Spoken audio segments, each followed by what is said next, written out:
Okay, so we're looking at what's involved in purchasing a car. We've already looked at most of these costs. We have the purchase price. We've looked at stamp duty, which is the tax on buying a new car. The vehicle registration fee is something you pay every single year to have the right to drive your car on the road. CTP, remember, that is your compulsory third-party insurance. It is also called the green slip. The third-party property or comprehensive insurance is optional. You do not have to pay it, but it's probably a good idea if you can afford it. And we also have looked out that there's loan interest that you may have to pay and fees for taking out a loan. Now, when you look at buying a car, this is your purchase price. These three here, these three are sometimes called your on-road costs. Thanks. So these three are called your on-road costs. So if an ad, you say, if it says it's 35,000 on road, that means that 35,000 includes all these expenses to mean that you can drive the car away that day. Okay, so you need to be careful that you're looking at that information.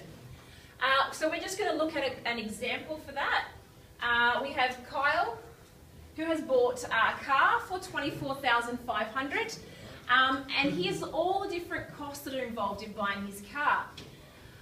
The purchase price is $24,500. We're going to have to work out his GST, his stamp duty, registration, CTP, comprehensive insurance, and work out how much this $24,500 car really ends up costing him. So we're going to do these calculations on the side here. GST is 10%. 10% of 24,500 is? Okay, 3% of the GST is going to be the stamp duty. What's 3% of that? Someone in a calculator work it out for me?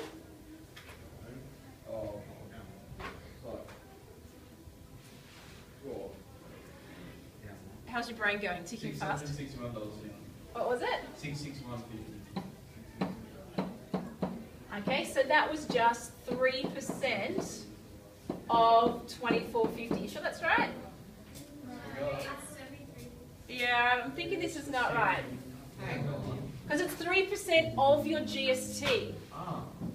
GST plus. Pardon? Oh, is it GST 10%? Well done. Okay, so what happened there? So someone's calculated just on GST, and someone's calculated on, what number did you use to calculate? I used the GST of minus the starting price. Okay, what do you think it means if you get 3% of the GST price? So the price we got, it was just 3% of GST. 3% of GST would be, as you said, about $70, but it said GST price. That means the price including GST. So the price including GST would be what? 24.50 plus 24. Yep, so that'd be $26,950. What is 3% of $26,950?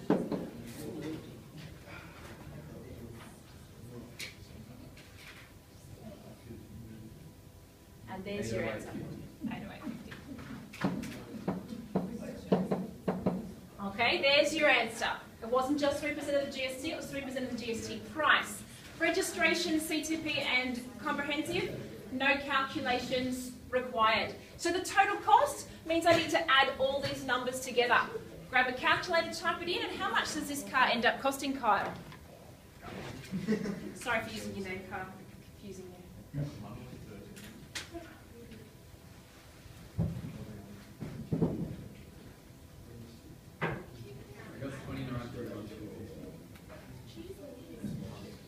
What'd you get?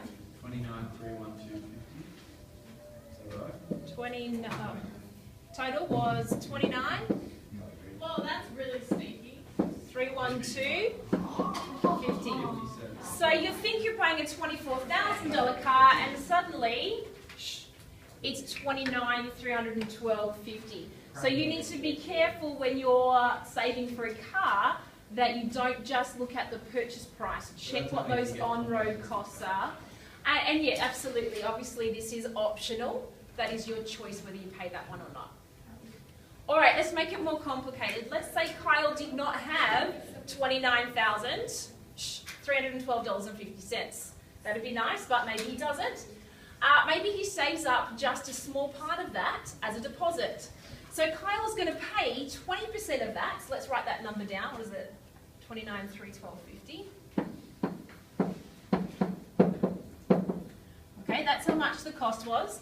Now he's going to pay 20% in cash, but he's going to have to borrow the rest because he just doesn't have that much cash. So how much money does he have to borrow? How are we going to work out how much he borrows? Find out 20%. So that's one way we could do. We could find 20% of it and then subtract it off. Yes. There's a quicker way. 80%. Find 80%. Okay, so finding 80% will be quicker. 80% is 0.8. And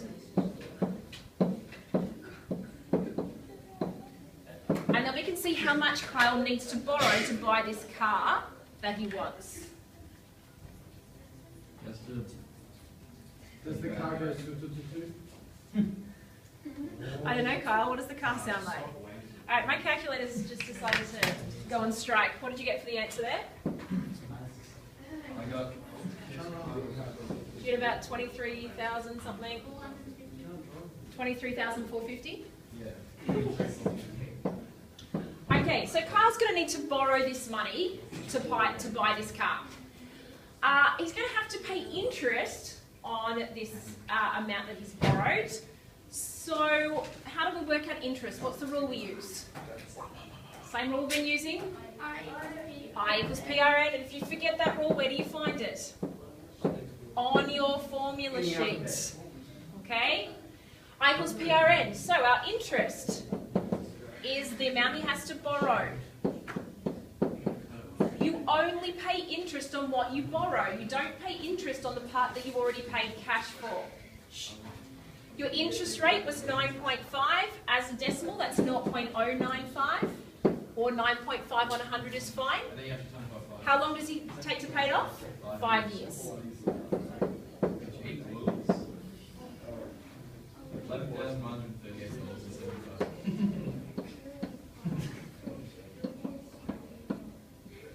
So Kyle, if he didn't have the cash up front, would end up paying an extra $11,138.75 to buy this car.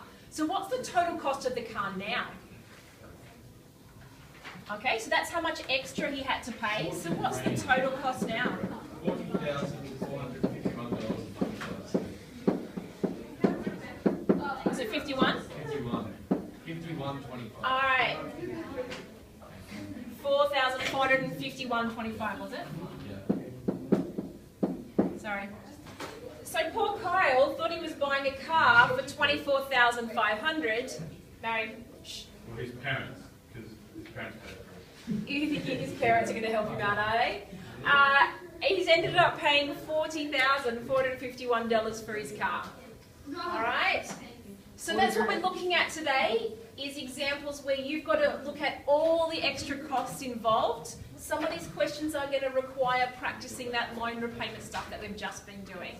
All right, so let's go. 804, page 354. Oh, stay ready.